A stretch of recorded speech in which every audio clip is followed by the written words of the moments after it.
you start whenever you're ready, Mr. Schick. Okay. Mic's on? I think the mic's on. As long as you see that red light, it is on. Very good. Very good. The American Chemistry Council appreciates the opportunity to be here today to participate in this hearing on rail capacity and infrastructure. As the board knows, business of chemistry depends on the U.S. railroad industry for safe, secure, and efficient transportation of about 170 million tons of products each year. That chemical traffic in turn accounts for more than $5 billion in annual railroad industry revenues. I too commute on public transit. I take the metro. I'm hoping I'm going to be able to get home tonight on the off-peak after 7 o'clock fare. There'll be some slight compensation. I'm going to skip parts of what I've provided in writing already and maybe add a couple of thoughts. The first thing I want to say is I want to associate ACC with a comment that was made initially by Mr. Rose this morning about the need for a national railroad system, and that's been echoed throughout the day. The short lines, the Virginia Port Authority, City of Chicago, et cetera, et cetera. This gets into areas that are well beyond those that the board is involved in, but it includes some of those areas as well. We certainly feel there has to be a national system that's uniform for rates, for service, for safety, for security, and for environmental protection. So we're totally in favor of that. I think everybody agrees on that here. Where that requires preemption, and there are a number of statutes that provide for preemption in the transportation area, we're fully supportive of that as well. In terms of the issues that were raised in the notice for this rulemaking, I'll comment on several of those. Freight traffic forecasts, I won't say too much about it. I think everybody here has already described that we're in a world of hurt, whether you take the high end of the range or the low end of the range. We wouldn't quarrel with that. We applaud your interest in this issue and calling this hearing.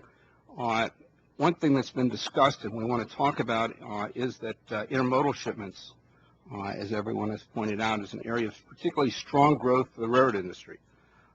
We hope that the board appreciates that it remains important for the nation's railroads to provide service to the more traditional types of traffic that moves by rail, tank cars, covered hoppers, et cetera, including chemical traffic, but certainly not limited to ours. The industries in the United States that manufacture those products and export those products produce jobs here and contribute to the balance of payments. Imported container shipments are a very, very significant source of rail revenue, and they're a very important way to supply consumer demands, but they generally do not provide this country with the kind of economic activity that supports a strong economy. So we urge the carriers and the board not to focus exclusively on the capacity to handle containers. To the extent that there's a shortage of capacity for other categories of rail traffic, especially the kinds of freight that pays the highest rates, it's important that those needs be met as well. In terms of the current capacity constraints, our members do report that rail service has generally not been good on their inbound raw material movements and on their finished product shipments. In some cases, these service difficulties have been attributed by the carriers to capacity constraints. We don't have information on individual rail service problems, which are dealt with on a shipper-to-carrier basis. We don't have any information on specific railroad rates. We're not empowered to collect that information. Although it would seem logical as a matter of economics that capacity constraints could be leading to rate increases. In fact, I think we've all been reading that capacity constraints are leading to rate increases. The ability of the railroad industry to meet the future demand for service should be a matter of concern to the board, as it is to all rail-dependent sectors.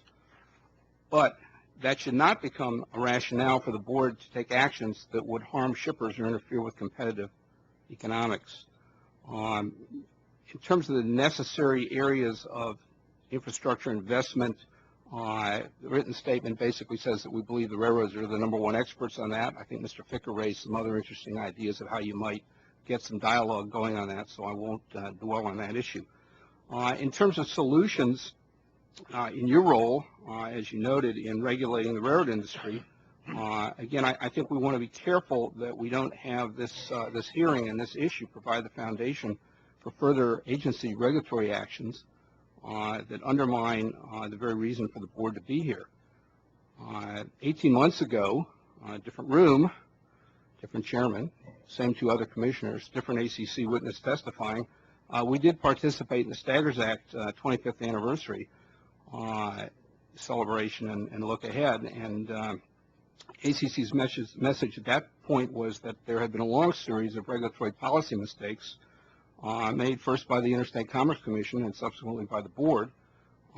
We talked, and I'm not going to go into detail here because that's already in the record from a year and a half ago, but those included the mid-tech decision, which denies competitive access in terminal areas, the bottleneck doctrine, under which railroads are not required to quote rates from points they serve to other points of interchange, the anti-competitive policy on short-line railroad paper barriers, and an inadequate regard at the board for rail-to-rail competition in the merger guidelines.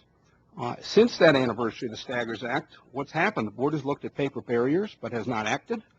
The board very, very properly found the railroads had engaged in unreasonable fuel surcharge practices, but as there's been no, and there was never asserted that there would be, but there's been no reparation to shippers who paid those unreasonable rates during that period.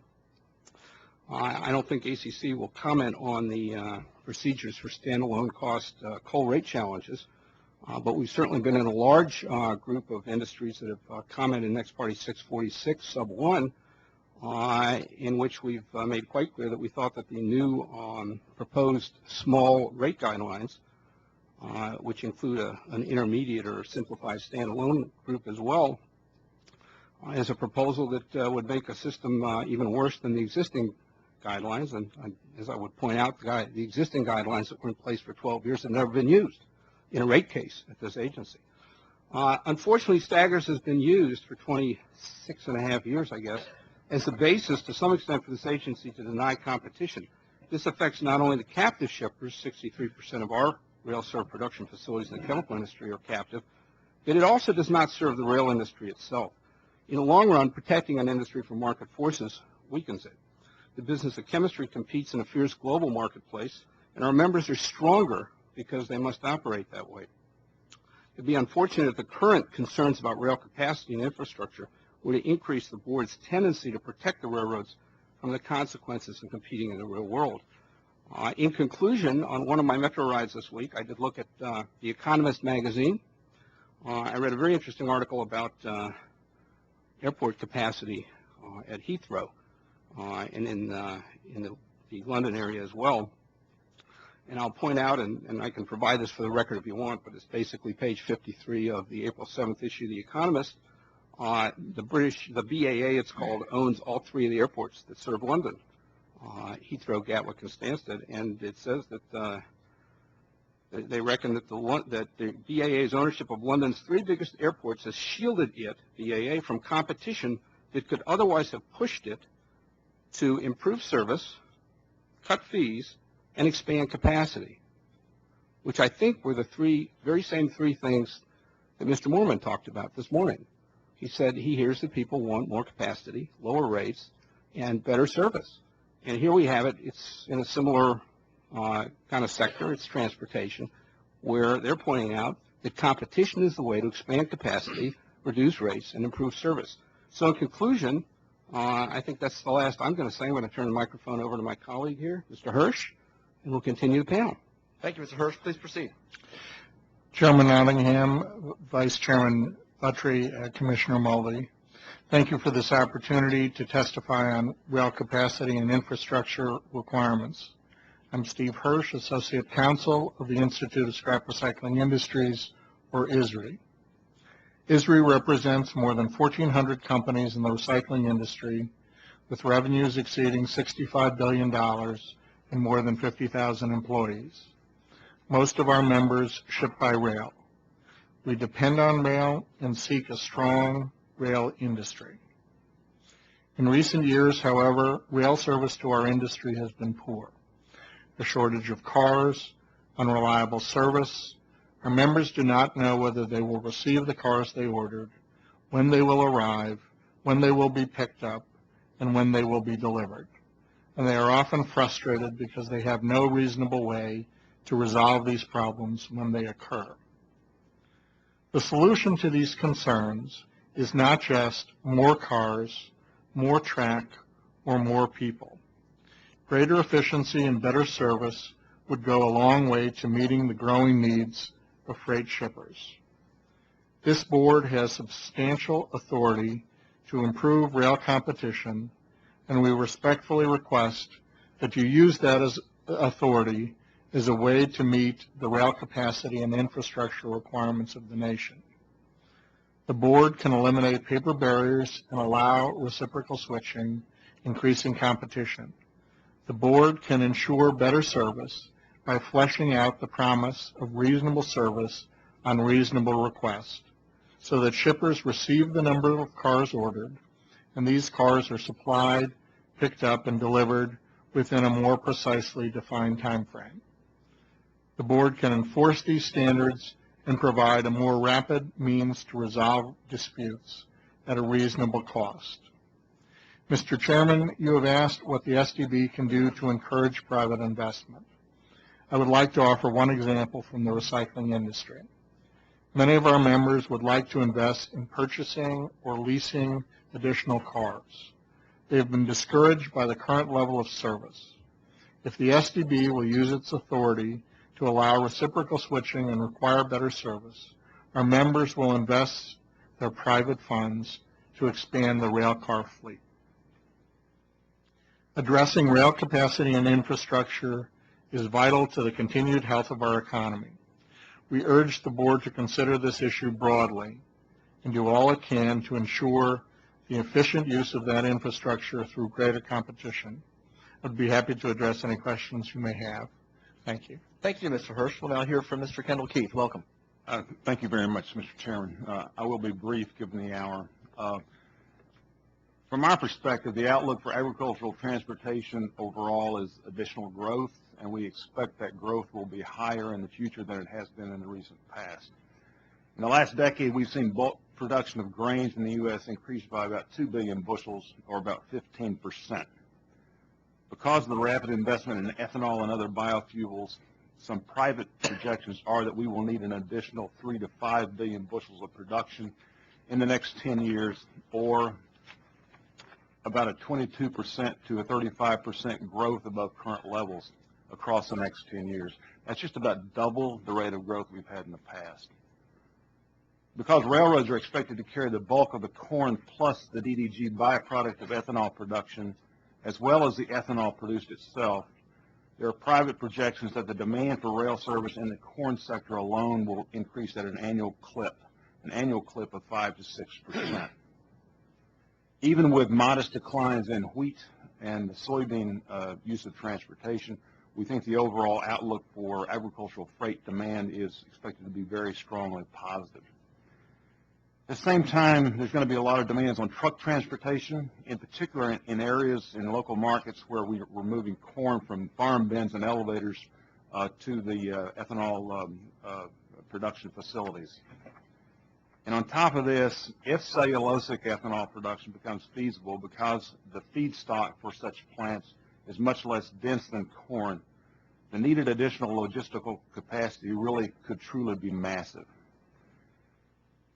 As for the government's role in infrastructure, our association favors a balanced role for the federal government across all modes. We are aware of the legislation that's being proposed on tax credits, and we think that such legislation could encourage earlier expansion of rail infrastructure that's very much needed by the marketplace in a timely way. We do think that the private marketplace is the most efficient mechanism for making investment decisions. However, our consideration for supporting such legislation will be dependent on obtaining assurances that, one, shipper and receiver investments in infrastructure that also add capacity to the rail system will be treated on an equivalent basis with railroad investments, and secondly, that the federal government will provide reasonable oversight to ensure that the investments that qualify truly are additions to capacity and not simply refurbishing existing capacity. An additional area where we would like to see the STB involvement is in tracking rail investment, somehow measuring that new capacity across carriers in a consistent way and reporting the information to the public in a very systematic and transparent way. Thank you very much. Thank you, Mr. Keith. We'll now turn to questions. I'm going to, just for the moment, defer to the Vice Chairman. Mr. Buttrey, do you want to start off with questions? You caught me right in the middle of my question. That's okay. I want to make sure, I know you may have a train to catch. I want to give you a chance to go first. We're at Plan B now. Okay. It's a long walk from the Vienna Metro. I'm not sure to what Gainesville. Plan B is, but we're at Plan B. I'd rather take the train. I guess I'll start with you, Mr. Keith. From what I gather and from what I read about ethanol,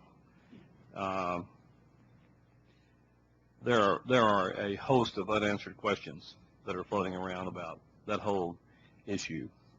It is very intriguing to me. I am very interested in this issue. One of the things that piqued my interest was the fact that I read where there will be 25% more corn planted in Mississippi this year than there was last year. And there'll be like 30% more corn planted in Kansas or maybe Iowa than there was last year. So instead of planting soybeans, people are going to be planting corn because corn is expected to be the primary feedstock for ethanol plants. Sure.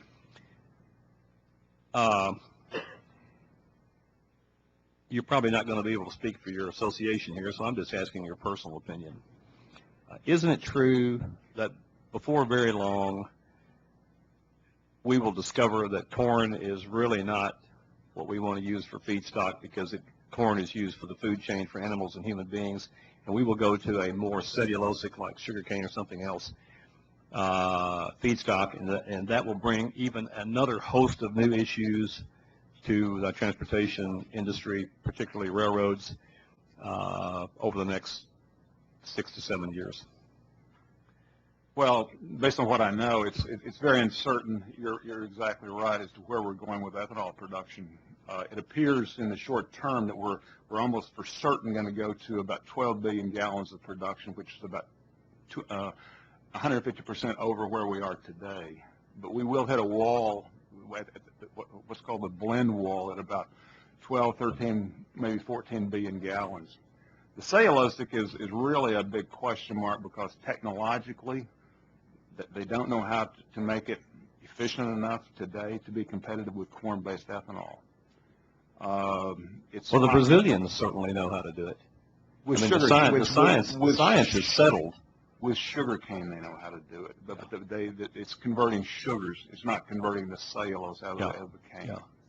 And so it's a very different thing. In the United States, we would probably use corn stover or wheat straw or some kind of grasses to do it, if we can do it. And there's no guarantees that we're going to find the technological key. A lot of money is being thrown at the issue. People are trying very hard to get there, but there's no guarantee we will ever get there. And if it weren't for the tariff, you could bring in imported ethanol to the United States cheaper than we can produce it here. There are more efficient producers of ethanol today than what we can do with corn-based ethanol, but not too many. Brazil, in terms of sugarcane, is more cost efficient, but not many others. Interesting. Thank you. Commissioner Mulvey? First of all, I'd like to point out that it was mentioned about paper barriers and that nothing was done following it. And it's true we haven't gone in, put out a rulemaking on paper barriers, but it doesn't mean that our hearing on paper barriers does not have a positive impact. I might point out that we have seen a few subsequent transactions for creation of short lines, and they've been filed with us, and these have specifically noted that, quote, there's no paper barrier here. So at least there's been some disinfectant effect, if you like, by at least having the hearing. Now, whether or not there'll be action in the future, it's hard to predict, but it wasn't without having any benefit whatsoever. So I'm going to like to point that out. On the scrap recycling, isn't the scrap an exempt commodity? It is. It is. Have you ever, members ever sought an exemption from to get the exemption revoked? We have looked at that. I think there's some concerns about whether that would be effective given the rest of the rail regulation and structure. Mhm.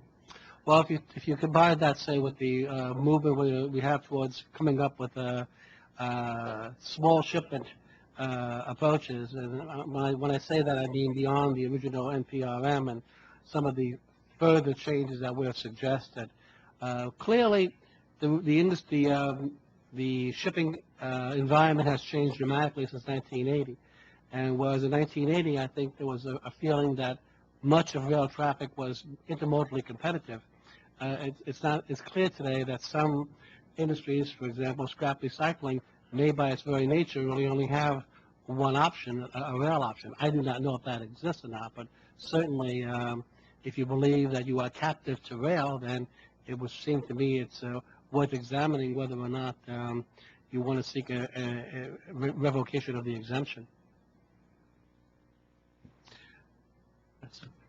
Just have a question for Mr. Schick.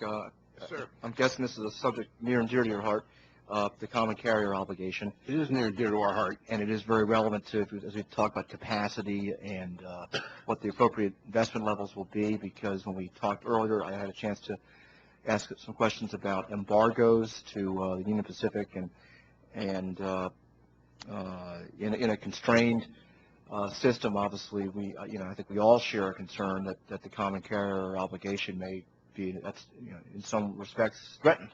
If trains can't get where they're supposed to get, and your members can't get their shipments picked up, are they getting the benefit of the common carrier obligation? I guess the question I would put to you is, do you see the common carrier obligation as to use kind of a constitutional law concept?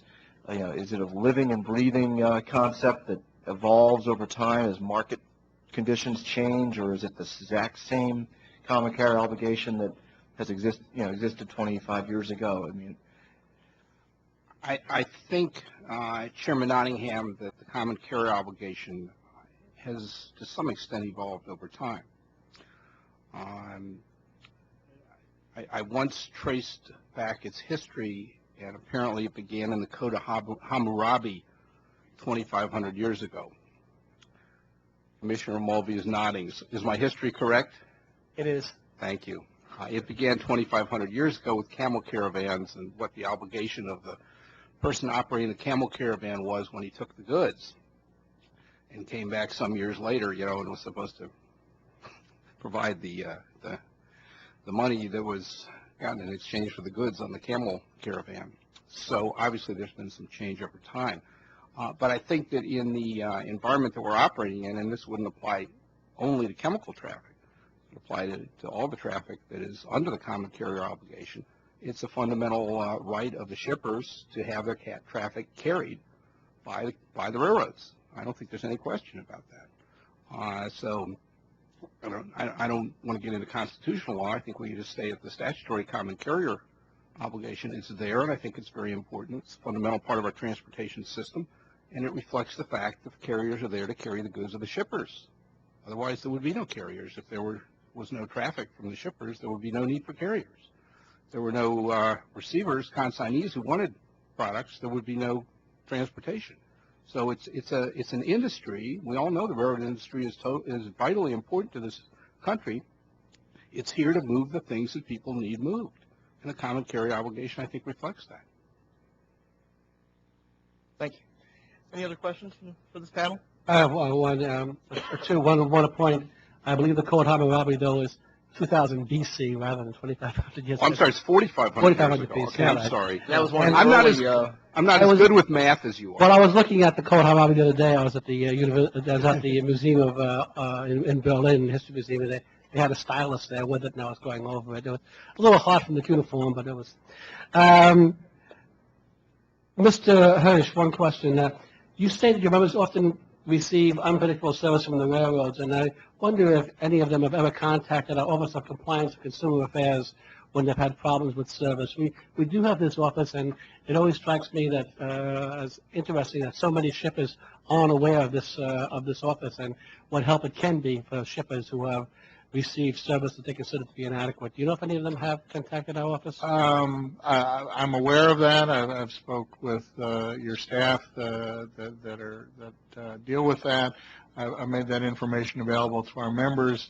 I've not heard any great response that they found it particularly helpful or effective. I think we need some sort of system that more on the arbitration model rather than kind of a referral model, as I understand it, primarily puts together the railroads and the shippers, and that doesn't seem to encourage use or lead to resolution for our members.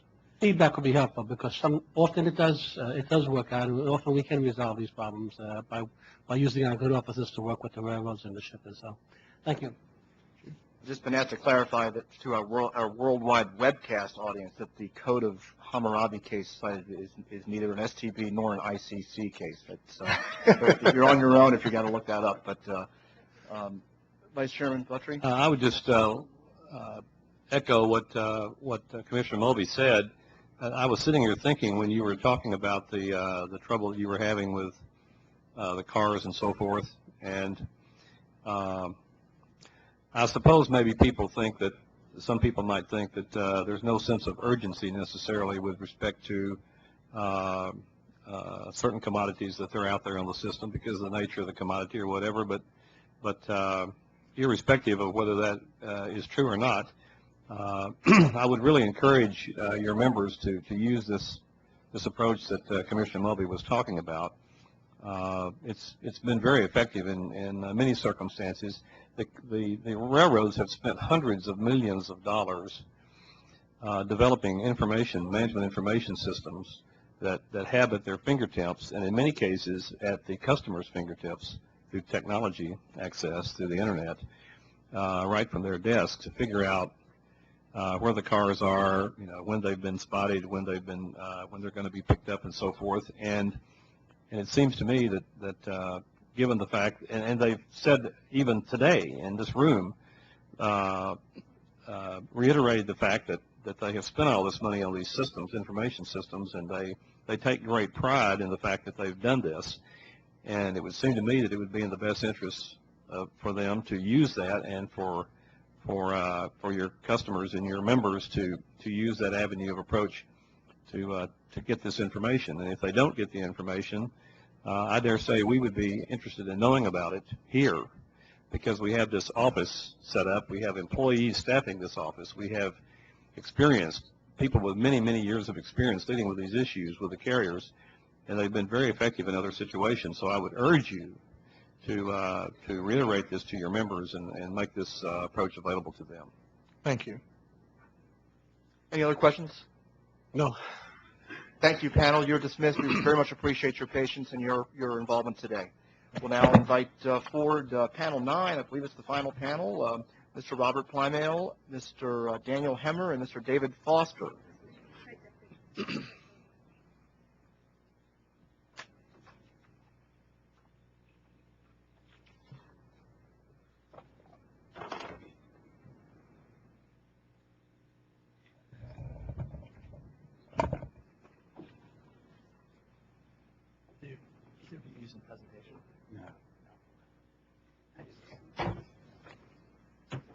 Welcome, and I believe we'll proceed with Mr. Plymale from the Ray Hall Appalachian Transportation Institute. I had the pleasure of working and using some of the good work of the Institute and helping prepare former Secretary Mineta for a visit there. I know he enjoyed it immensely, and we're very delighted to have you with us today. Thank you very much, and Commissioners, thank you very much for this opportunity. Let me start briefly, and I know that we're the last, and you've had a long day. We've been here the same amount of time, so we appreciate that. One thing I'll say is I come from a couple of different perspectives here. I'm also in the state Senate in West Virginia, having served 15 years. I've done the transportation budget. I'm the education chair now, so the policies you're talking about, we deal with policies on a pretty regular basis as well.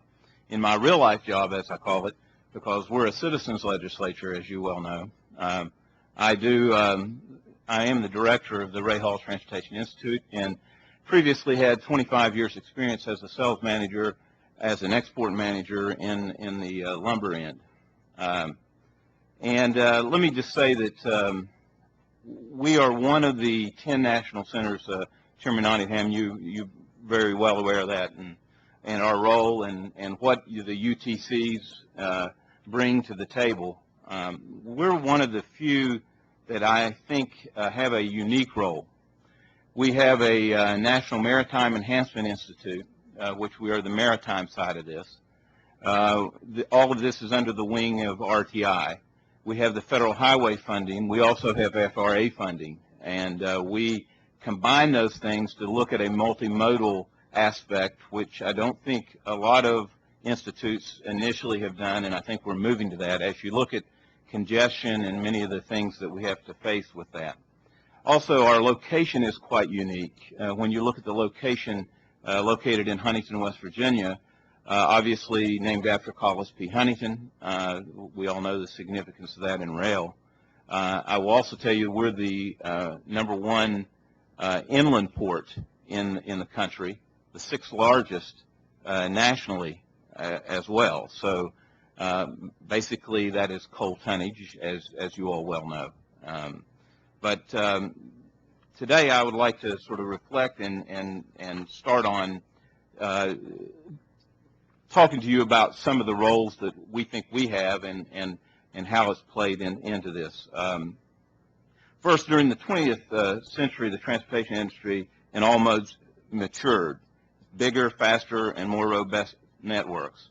However, the end of the century brought significant escalation in the cost to expand, particularly in highways, and environmental and land use. We do land use plans. We've done this in the coal field areas and many things like that.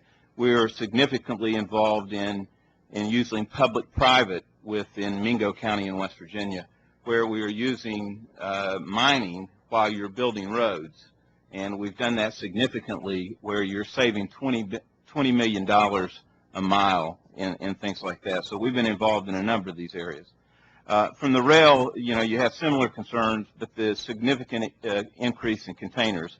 I used to, on an average, ship 25 containers a week, internationally, did a lot of international travel, and the logistics of that, you all are right. Other ports have different concerns.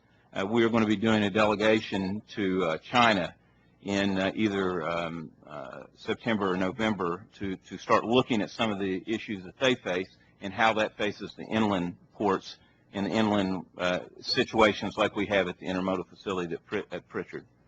The maritime, if you look at the reports say that we have to build a port the size of Oakland to be able to meet the capacities. Well, we also go back to those environmental and land use issues that face that. Are we going to be able to do that? So what does that bring you to? That brings you to increasing the efficiencies. There's a greater need for the coordination of a well-articulated and adequately researched private and public investment. These investments will not be sufficient under the traditional investment strategies that are used now. In terms of whether you're talking about the Highway Trust Fund or anything like that, we have to look at them pretty creatively in West Virginia. And Chairman Nottingham, you're very well aware of our work in the Heartland Corridor. I will be getting to a few of those things. Ultimately, when we consider the emerging freight capacity crisis, the scope and expense of the highway construction that will be necessary under any case, and the progress that has been made in forging the effective partnerships between public entities and rail carriers, it would seem that policies that further enhance rail's role as a freight solution by increasing both public and private rail infrastructure investment are very much desirable. Now, I want to talk a little bit about the federal role, and I'll also get into a few things that we've done on a state policy that, once again, if you have a well-articulated role that you all know about and you're in charge of from the federal side, we can mirror those things in the state level to make sure that we get the proper investments, and those investments are made in conjunction with what's going on in the federal side. There are sometimes rail infrastructure projects with the operational and economic impacts that are highly localized. In such cases, the responsibility for design, execution, and funding may fall on the carrier, community, and regional governments. However, the network nature of the railroad service production suggests that most projects of any real magnitude will affect a wide array of freight purchasers and providers across a geographic span that is far greater than the specific area in which the physical construction takes place. For example, the Ray Hall Appalachian Transportation Institute was instrumental in the studies process that ultimately resulted in the Heartland Corridor Initiative. This initiative directly involves the state of West Virginia, Ohio, Kentucky, and will result in a substantial improvement in the intermodal rail service between the heartland of America, or mid-Ohio, Indiana, and other areas, and the port at Norfolk.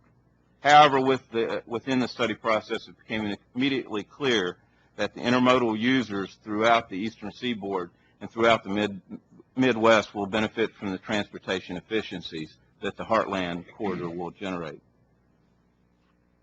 When the benefits of the potential project became dispersed over a wide geographic area. Now remember, from the Appalachian region, when we do cost-benefit analysis, we never stack up because we don't have the population and different things like this. But if you do not build these types of or do not invest in the infrastructure, we'll never compete. We're always going to drag the rest of the country down. And you look at our per capita income in West Virginia, it's quite significantly lower than anybody else. When the benefits of the potential project became dispersed over this wide geographic area, only the federal government can ensure that the project is evaluated properly within the context of the national transportation goals.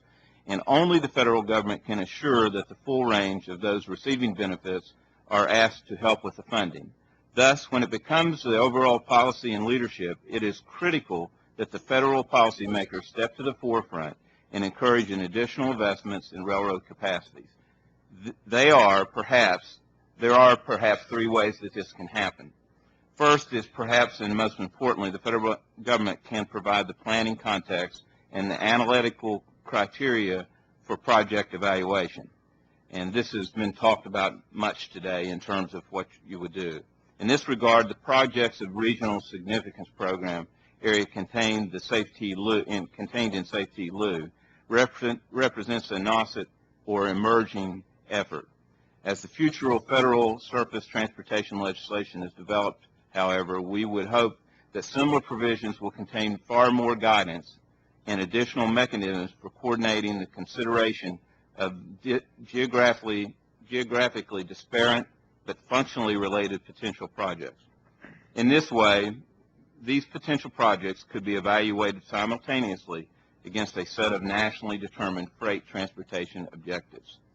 Second, the federal policymakers could develop a set of criteria allocating funding, and you've all talked about that distinctly. And finally, the federal government, through the Federal Railroad Administration, is currently engaged in guiding the scientific research that will help define the future technologies that might be available to glean additional railroad capacity from existing network components. To the extent that this is fiscally possible, this role should be expanded. Doing so will help ensure that the most efficient new technologies are available sooner rather than later and at prices that allow for more rapid implementation. RTI's experience as a UTC are common to the other universities. Then there are clearly at least three important roles that these universities within the process of guiding executive and executing public investment in transportation. First, universities can help provide the hard scientific research mentioned above. Second, universities can serve as a trusted and reliable resource or source for the planning and policy research that is necessary to validate proposed public investments. These investments can include, but are not limited to, the new and expansion in infrastructure, new facilities, systems, and software. Finally, the universities can serve as a valuable resource in the creation of new human capital through training and education. I would like to, I know my time is up here, but I'd like to finish with just a few concluding remarks. We have been involved in a number of things, and I would like to say that we have really worked very closely with CSX, Norfolk Southern, and BNSF in a number of things. And as an example, one of the roles we do was work closely with the FRA to develop a non-invasive equipment for examining the condition of railroad track ballast and subballast through the use of ground penetrating radar, or GPR. This same work has brought about numerous advances in the use of GPS as a method of substantially reducing the surveying and mapping costs. To date, the on-track GPS equipment and associated methodologies have been tested and to some degree adopted by Norfolk Southern, CSX, and BNSF.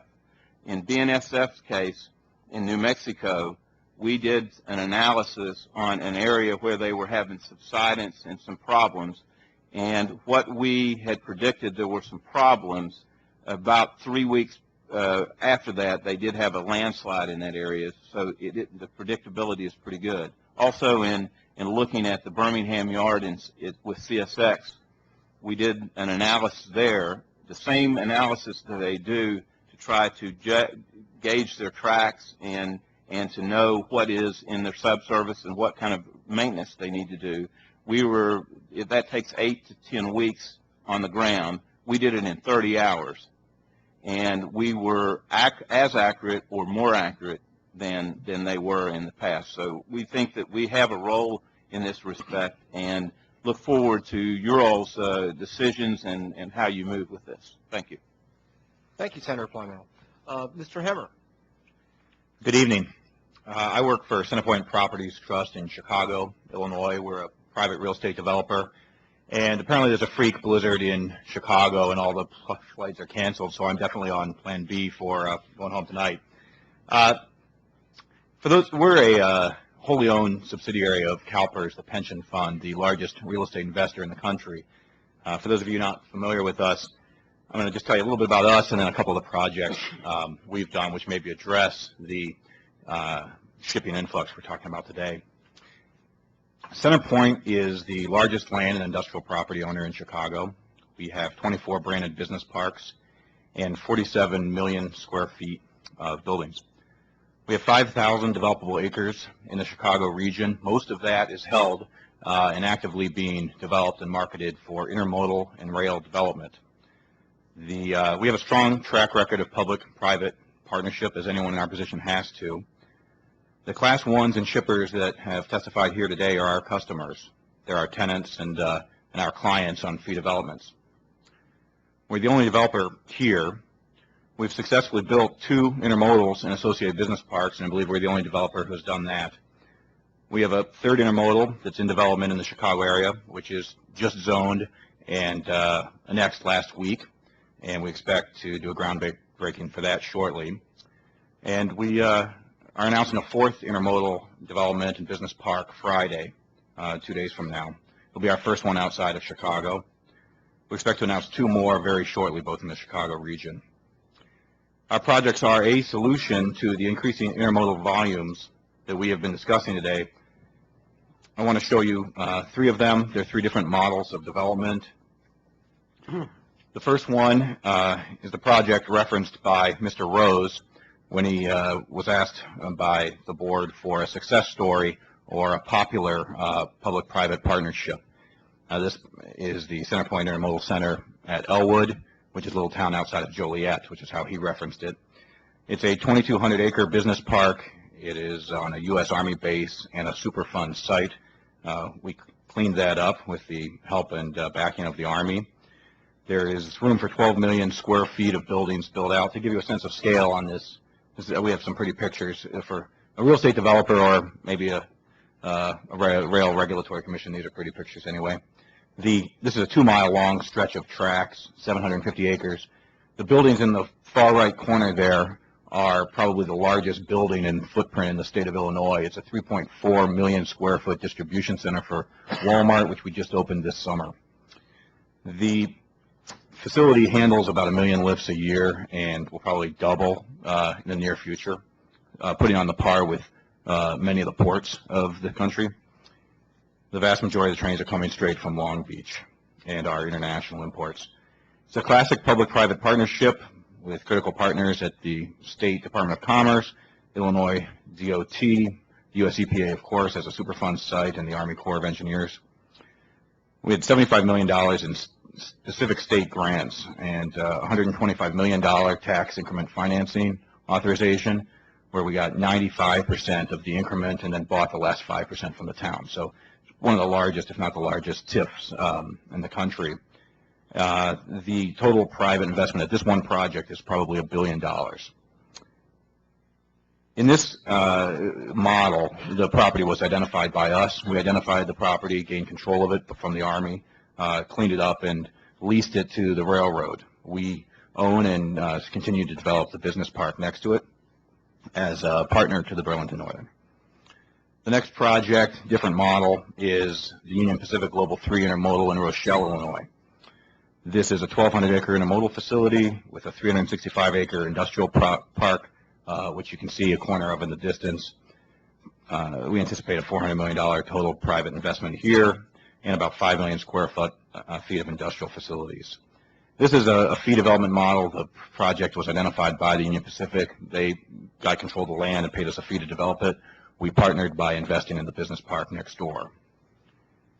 And then the next model I'll show you is the one that we will be breaking ground on shortly, and which was just annexed and zoned in a new classification for intermodal industrial in Crete, Illinois. This is south of Chicago. It abuts the Piatone Airport, which is the proposed third airport in Chicago. Some of you may be familiar with. The Crete project was mentioned earlier this morning in the opening remarks, so we're bookending your day-to-day with Secretary Shane mentioned it in the talks about the companies that are applying for private activity bond financing. We applied for $500 million in financing, and that application is about to be presented to the DOT. It was approved by the Illinois Finance Authority a couple weeks ago. This is a new structure. This would be completely independent. Right now it's a completely independent development. We would run it basically as a customer to the railroad. So it would be owned and operated by CenterPoint through an agent, through an operating company, and would service the CSX and the UP, which both share that main line on the east side of that property. It's 850 acres, 500-acre intermodal yard, and a 350-acre industrial park, and it would probably be a $500 million to a $600 million project. We plan on opening it or starting construction in 2007, and we're currently marketing it to all the shippers. This just shows the location of Crete. This is a marketing shot to show shippers the proximity to various highways, which are what they care about. But I think it's useful for this presentation to show you that it is where these intermodals are going to be built in the future. It is, you can see the Lake Michigan and Chicago in the northeast corner of that picture, and this is what we call an exurban development. There are 23 intermodals in the city of Chicago. All of them are old boxcar yards and wedged into different places into the city and inefficient. The yards that are 2 miles long on main lines are going to be out in this exurban area, and this sort of shows you where that is. The next slide shows you a picture of Chicago. The red dots are the 23 intermodals, or about half of them. They're not all on there. All of them are in the city, and then the 3 stars are the major projects that we've built in our building. The other 2 that we're building in Chicago that we will announce shortly are both in that exurban ring, which is lightly highlighted outside of Chicago. We believe that this modern infrastructure can complement the CREATE goals that everyone's been talking about today, reducing congestion, speeding train times through the bottleneck of Chicago. Obviously, we've heard about the massive amount of imports that the DOT and the various economists are expecting to come into this country, and I sympathize with the representative from Chicago who said all those have to land somewhere. We have a saying that bringing those 2-mile-long trains into the city, into these boxcar yards, is like trying to land a 747 on something that Orville Wright, landed his plane on. The advantage of these intermodal facilities, the modern ones, is that they provide a campus atmosphere. The tenants that we solicit, the Walmart, Home Depot, they can integrate their operations at their distribution centers with the facility, reducing truck congestion. Rather than running back and forth between various intermodals, they can consolidate all their distribution activities in one facility. So there are environmental and congestion benefits. CenterPoint is working closely with all of the railroads that testify today, and as well as the Canadian roads, on proposed integrated intermodal ramps and business parks across the country. We believe this model will help in relieving congestion, meeting the demands of the ports, as I mentioned. And I guess I would part with only saying that we'd ask the board to be wary of regulating the development of these yards as if they were railroads themselves. There is capital, private capital available to build this. They're tricky projects. They do require innovative financing, so-called innovative financing. They involve a massive amount of interaction with the federal and state and local governments, but they can be built. But if they're regulated as railroads, then it basically federalizes the process and can delay these things a long time. That's all I have to say. I conclude. Thank you very much for having me. Thank you, Mr. Hammer. Very interesting presentation. Mr. Foster, last but not least, we appreciate your patience today and look forward to hearing from you now. Please proceed. Thank you. I appreciate very much your patience. Let me say that I think this hearing has been most exemplary in its conduct, and you people have been here for hours and hours and have been patient with the speakers and insightful in your questioning, and I commend that. And I appreciate the opportunity to go last. It may not seem like an opportunity, but I feel it is. I'm Executive Director of Rail Solution, and one advantage of going last is that you don't have to establish what everybody else has already done. I think that a number of speakers have done a good job describing the problem and how the rail industry cannot in and of itself come up with enough internally generated investment funds to attack the problem. I think the CEOs of the 5 companies did a good job trying to describe what they're doing and how they've increased their capital budgets and how they have, with enhanced productivity and new technology and additional hiring, how they're trying to dig themselves out of the hole, so to speak. So I don't need to go there. You have my prepared remarks, so the last thing I want to do is sit here and bore you by reading them. So we won't go there. What I would like to use my time for is to try to bring a public perspective to this, because nobody today has spoken what this all means to the public. Rail Solution is a grassroots advocacy group, and it seems to me appropriate to comment from the public standpoint. In many ways, I think this lack of rail infrastructure and capacity is a bigger problem from a public perspective than it is for the railroads themselves. The railroads themselves enjoy pricing power, and they have, for the first time in many years, as has been discovered and discussed today, raised their rates of return to near acceptable levels. However, the public, in many ways, comes out not so well. Why is that?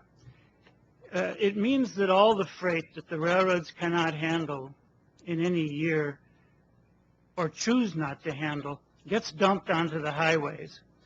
And then it becomes up to the public to wrestle with all these trucks and to come up with the money to expand the highway system. Furthermore, adding new freight capacity on the highways is in many cases suboptimal, and it's in both economic and environmental terms, and is not as good as creating equivalent new capacity on rail. We're not good at evaluating these trade-offs in the United States. over the last 50 years, a very, very high percentage of land transportation investment has gone into highways, and virtually none into increasing the capacity and infrastructure of the rail industry. Moving freight long distances by rail is suboptimal in so many ways.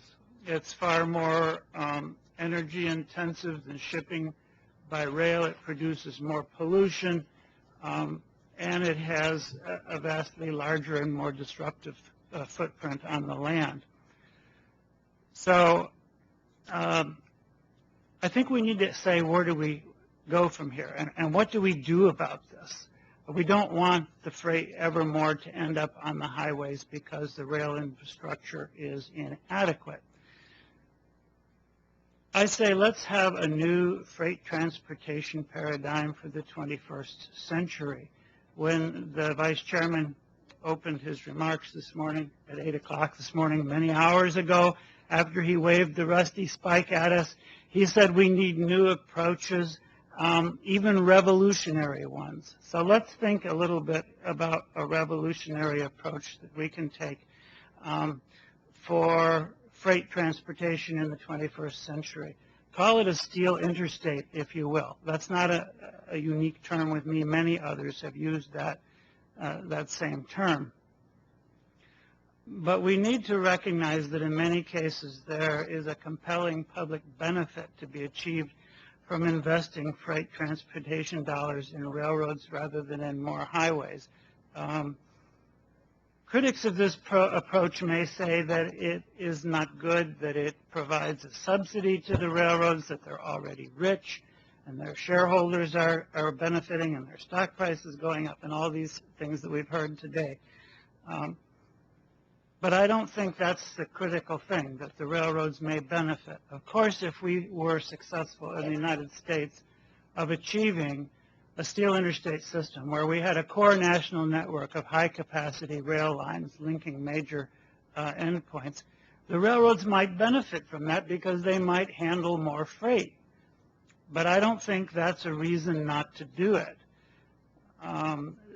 I draw the analogy that that would be like saying back in the 1950s that we should not do the interstate highway system because truckers and their owners and their operators might benefit from more efficient transportation, and they might even benefit financially from it. That didn't stop us from pursuing the interstate highway system, which of course is now pretty much mature and has provided a wonderful transportation network for the nation. Rail Solution urges the STB to expand the scope of Ex Parte 671 to develop further this concept of how we bring public investment to bear in a private industry. It's a very delicate thing because people will say it's an unwarranted subsidy and it's unjustified. But Mr. Kumar mentioned earlier today, I don't want to misquote him, I think his phrase was that he said we have to be very careful to identify and verify the public benefits. And I think that's true. I think where public benefits can be identified and verified, it's quite justifiable to use public dollars to achieve them, especially where you might get a higher rate of return than you would in investing them in more highways. Carrying trucks on trains saves fuel, reduces pollution, enhances public safety, and requires less new land. As a result of a Rail Solution initiative, Norfolk Southern and the Virginia Department of Rail and Public Transportation at this time are jointly funding and conducting a feasibility study of handling up to 60% of the through trucks on trains between Knoxville, Tennessee and Harrisburg, Pennsylvania, as an alternative to the proposed doubling of capacity on Interstate 81. Of course, a core network of high-capacity rail interstates would also benefit passenger transportation. Amtrak has especially pronounced problem in getting their long-distance trains over the road, as was discussed earlier today. I think their on-time arrival was 28% last year, and that's because they're bedeviled by the same capacity constraints and congestion issues that we have on the freight side. I would also think that we ought to consider oil. Nobody has mentioned oil. That's odd. We've gone 8 hours, 12 hours since 8 a.m., and no one's talked about oil. The 20th century was the century of cheap oil. In many ways, the build-out of the Eisenhower interstate system made sense in an environment of cheap oil. I think the 21st century is the century of peak oil. Supplies have already peaked. They will be declining, and before they run out, they will probably become prohibitively expensive. That makes our transportation system in this country very vulnerable. I don't think any sector of the economy uses more oil than transportation. So I think it's prudent to think about what we're going to do when oil becomes first more expensive and then maybe even non-available. One advantage of having a high-capacity interstate rail network is that it can be easily electrified. And we can't handle trucks coast to coast over the highways electrified. There's just no way you can electrify a whole bunch of discrete individual millions of vehicles. But if we concentrate the freight flows, as we should, on high-capacity rail lines, it's easy to electrify them. This means we can use whatever fuel you want to, whether it be coal, more nuclear, as some people now are proposing, or even lots more renewables, as people are proposing. And these benefits can trickle down to the transportation sector. In summary, then, we have a very unbalanced land transportation system and infrastructure in the United States. Virtually all the capacity for the last 50 years has gone into highways. We would say that there are compelling public benefits that can be achieved by investing a much larger portion of government transportation dollars in the rail industry. A lot has been said today. How will we finance this investment? And a lot of things such as the ITC, fixing RIF, and various other things have been suggested. These are Band-Aids. We have to do what was challenged to us this morning of thinking in a revolutionary way. We have to have the same vision and same zeal and insight that the people had in the 1950s when they dreamt of an interstate highway system spanning the nation. It's hard for us to imagine the nation without this highway system because we all grew up with it. We saw it being built, and we enjoy its benefits. But back then, it was revolutionary, and people thought you were crazy when they first started talking about it. The same response we are sure to encounter, I think, when we start talking about a rail interstate system where it handles the backbone of our core freight flows. People will say, oh, we can't do that, but we can. In the same kind of 80-20 funding mechanism that we have used throughout the last 50 years to fund interstate highways, we can fund interstate rail lines. And we can be far less vulnerable to disruptions in the future of fuel supply, and we can attack the problems of congestion and growth that we have been talking about today. In closing, let me go back to another opening comment that was made by the commissioner this morning, about 8 o'clock, a little after, where he talked about the cost of doing nothing. And I think that's a very insightful comment, because nothing has a larger cost right now than the cost of doing nothing. Thank you. Thank you, Mr. Foster. We'll now turn to questions. I'll just be brief. I wanted to, again, thank Senator Plymale for your presence here. If you brought back some very good memories when you talked about the project in Mingo County and the highway project partnering with the coal mining industry. And I played a small role when I was at the Federal Highway Administration, making sure that all the federal waivers that needed to be applied, and flexibility was made available to kind of get the federal government out of the way in that one, and had a role in helping prepare then Highway Administrator Mary Peters to go down, and she actually went to Mingo County, and I learned about Red Hat, is it? Red Jacket. Red Jacket, Red Jacket, how could I forget, community in Mingo County. And please give them my regards there. Mr. Hemmer, I just wanted to ask, you I'm sure heard a lot today about this investment tax credit idea. The idea is that it could apply not just to railroads, but anyone who builds rail infrastructure. Is that something that you think could be useful in your business, or you've got a lot of tools in your toolbox, it sounds like, but Yeah, we have to use as many tools as possible. We love the idea of the investment tax credit for intermodal. Is one of the sections specifically identifies intermodal development. We don't pay taxes.